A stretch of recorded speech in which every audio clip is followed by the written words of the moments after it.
सभी को जय भीम। देशवासी सभी को जय भीम। बोलो प्यारे देशवासियों सभी को जय भीम। मैं प्यारे देशवासियों सभी को जय भीम। बाबा साहब को जन्मदिन की बहुत बहुत शुभकामनाएं। बोलो शुभकामनाएं। जब बाबा साहब के जन्मदिन की बाबा साहब के जन्मदिन की। जन्मदिन अब हम ना बाबा साहब के लिए कैंडल जलाएंगे। बोलो शुभकामनाएं। बोलो बाबा साहब के लिए कैंडल जलाएंगे। कैंडल चलाएंगे। बाबा साहब के लिए चलाओ। ये लो रूडी।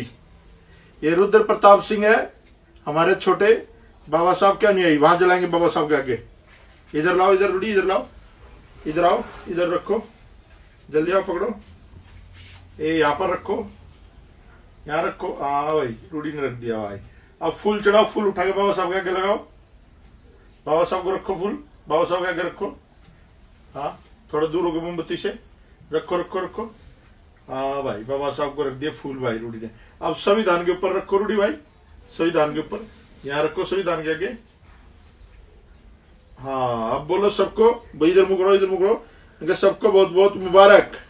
सबको बहुत बहुत मुबारक। बैठो अब उधर बैठो, कुर्सी बैठो। ठीक है। अब हमारी धर्मपत्नी जी, कैंडल चलाएंगे हम। हाँ अब हमारी धर्मपत्नी जी जलाएंगे कैंडल। इसमें जला के लगाओ। पापा उसको चिपकाना पड़ेगा। हाँ अभी रख देंगे।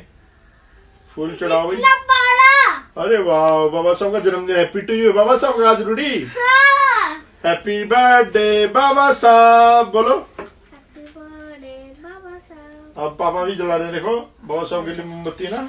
अब मुझे बात तो लगाना। हाँ अब हम लोग बाबा साहब को पुष्प अर्पित करेंगे। मैं भी।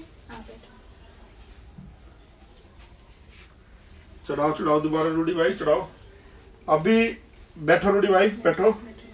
अभी हम सब पूरे देशवासियों को, आज हम लोगों को एक जो बाबा साहब की 22 प्रतिज्ञाएं हैं और जो बाबा साहब ने संकल्प लिया था उसको पूरे देश को बताना चाहते हैं आप लोगों को।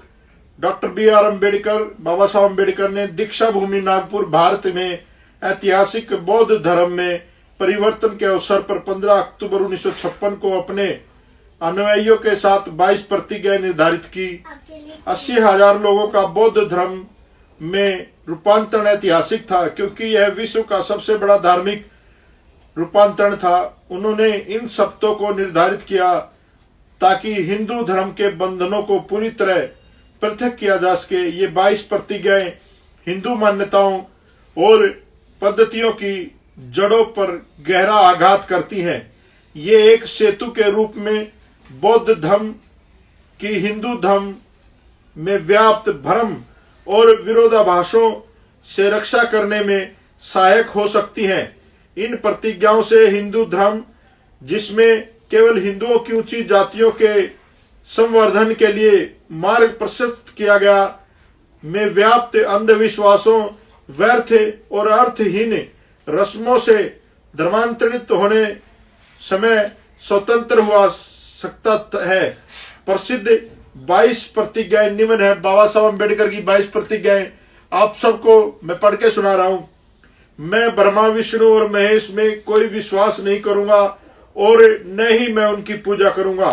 दूसरी, मैं राम और कृष्ण जो भगवान के अवतार माने जाते हैं, मैं कोई आस्था नहीं रखूंगा और न ही मैं उन्हें उनकी पूजा करूंगा। तीसरा, मैं गौरी गणपति और हिंदुओं के अन्य देवी देवताओं में आस्था नहीं रखूंगा और न ही मैं उनकी पूजा करूंगा। मैं भगवान के अवतार में विश्वास नहीं करता। पांचवी प्रतिज्ञा, मैं यह नहीं मानता कि न कभी मानूंगा कि भगवान बुद्ध विष्णु के अवतार थे। मैं इसे पागलपन और झूठा प्रचार प्रसारित मानता हूं। मैं श्रद्धा में भाग नहीं लूंगा और न ही पिंडदान दूंगा।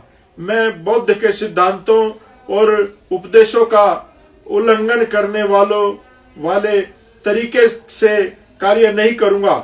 मैं ब्राह्मणों द्वारा निष्पादित होने वाले किसी भी समारोह को स्वीकार नहीं करूंगा। मैं मनुष्य की समानता में विश्वास करूंगा। मैं समता स्थापित करने का प्रयास करूंगा। मैं बुद्ध के अष्टांगिक मार्ग का अनुसरण करूंगा।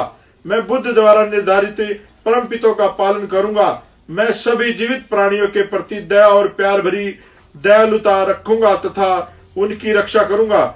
मैं चोरी नहीं करूंगा, मैं झूठ नहीं बोलूंगा, मैं कामुक पापों को नहीं करूंगा, मैं शराब ड्रग जैसे मादक पदार्थों का सेवन नहीं करूंगा, मैं महान अष्टांगिक मार्ग के पालन का प्रयास करूंगा एवं सहानुभूति और प्यार भरी दयालुता का दैनिक जीवन में अभ्यास करूंगा। मैं हिंदू धर्म का त्याग करता हूं जो मानवता के लिए हानिकारक है और उन्नति और मानवता के विकास में बाधक है, क्योंकि यह असमानता पर आधारित और सर्वधर्म के रूप में बौद्ध धर्म को अपनाता हूं। मैं दृढ़ता के साथ यह विश्वास रखता हूं कि बौद्ध धर्म ही सच्चा धर्म है। मुझे विश्वास है कि मैं फिर से जन्म ले रहा हूं इस धर्म परिवर्तन के द्वारा।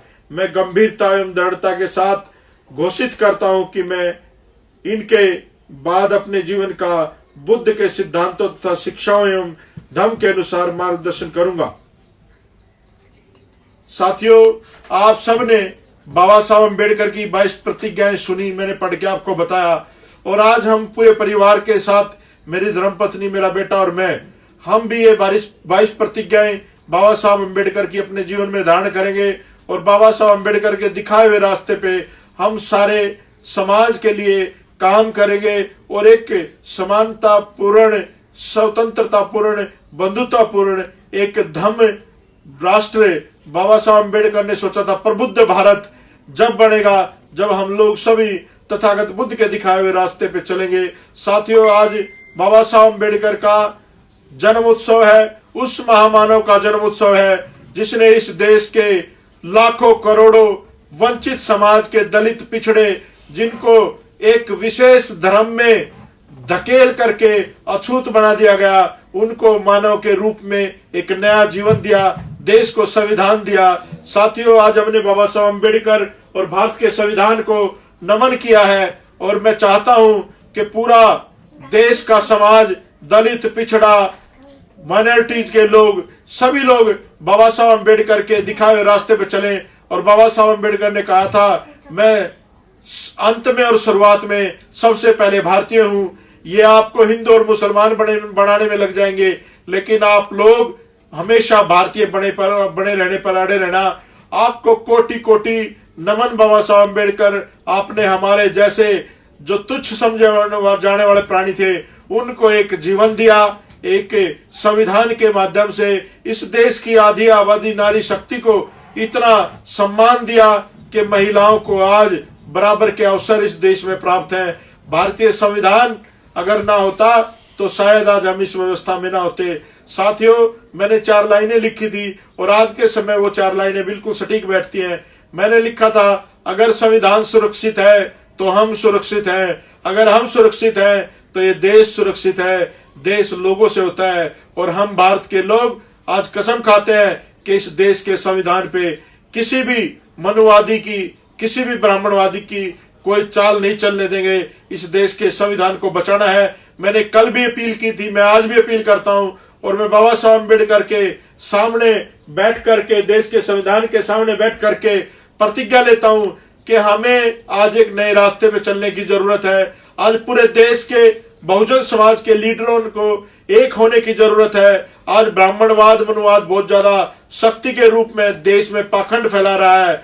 जब देश में विज्ञान की बात होनी चाहिए थे, ये लोग देश के लोगों को रामायण दिखा रहे हैं, लोगों को भ्रमित किया जा रहा है, लोगों को बहकाया जा रहा है, लोगों को आडंबर अंधकार की तरफ धकेला जा रहा है। तो आज बहुजन समाज के सभी नेताओं को इकट्ठे होकर के, अपनी मूंछ की लड़ाई छोड़ करके इकट्ठे होकर के, ये जो अमानवतावादी धर्म है, जो ये अमानवतावादी इस देश को बना दिया है, इस जो महामारी है, जो बीमारी है, ये जो जाति का बीमारी है, जो जाति का कोरोना है, जो धर्म का कोरोना है, इसको अगर खत्म करना है तो बाबा साहब अम्बेडकर के संविधान को इस देश में अच्छी तरह इंप्लीमेंट करवाना पड़ेगा और देश के एक एक नागरिक की जिम्मेदारी सरकार की बनती है। आज सरकार इंतजाम कुछ नहीं कर रही है। लॉकडाउन को आगे बढ़ा दिया, 3 अप्रैल तक बढ़ा दिया, लेकिन सरकार के पास कोई इंतजाम, कोई ब्लूप्रिंट, कोई भी इनके पास लाइन ऑफ एक्शन नहीं है। ये नाकाबिल लोग हैं, देश को बर्बाद कर रहे हैं। इस देश को अखंड भारतीय सम्राट अशोक का भारत है, अगर इसको दोबारा प्रबुद्ध भारत बनाना है तो बाबा साहब अम्बेडकर के दिखाए रास्ते पर चलना पड़ेगा। साथियों, दोबारा सभी को, पूरे देशवासियों को, सभी बहुजनों को, सभी बाबा साहब अम्बेडकर के संविधान में आस्था रखने वालों को, सभी को मेरी तरफ से जय भीम। बाबा साहब अम्बेडकर के जन्मदिन की बहुत बहुत शुभकामनाएं। चलो भाई सारे बोलो जय भीम। जय भीम। उधर उधर देख के रूढ़ी, उधर खड़े हो गए बेटा, खड़े हो गए। बोलो मेरे प्यारे देशवासियों, सभी को जय भीम। सबको अपने घर में रहना है, सब अपने घर में रहना है, सुरक्षित रहना है, सुरक्षित रहना है, कोरोना से बचना है, कोरोना से बचना है, सफाई रखनी है सफाई रखनी है, और बाबा साहब के संविधान को पढ़ना है। हाँ, पढ़ना ही तो है। बाबा साहब के संविधान को पढ़ना है। हाँ, वही क्या पढ़ा है? हाँ, बाबा साहब के संविधान को पढ़ेंगे। जय भीम, नमो बुद्धाय साथियों।